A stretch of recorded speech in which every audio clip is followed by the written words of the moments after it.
আসসালামু আলাইকুম। আমি অপু বিশ্বাস। বেশ ২ দিন ধরে দেখছি অনলাইনগুলোতে যেভাবে নিউজ হচ্ছে।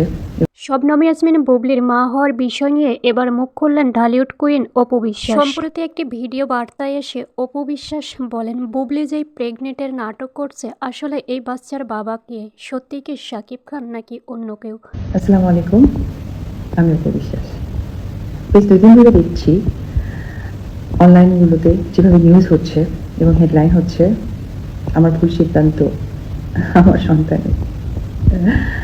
আসলে কথাটা আমি এভাবে বলিনি বা আমি এভাবে বোঝাতে চাইনি।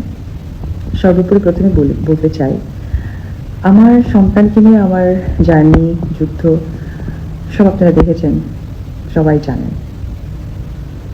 তো আমি আসলে কথার পরিপ্রেক্ষিতে হয় না যে খুব অল্প বয়সে বিয়ে করেছি, অল্প বয়সে বাচ্চা নিয়েছি। হয়তো এই সিদ্ধান্তগুলো একটু ভুল থাকলেও থাকতে পারে বা ভুল ছিল। কিন্তু স্পেসিফিক আমার সন্তানের জন্য আমার কখনো কোনো ভুল নেই। তার জন্য আমার ক্যারিয়ার, তার জন্য আমার সবকিছু স্যাক্রিফাইস করতে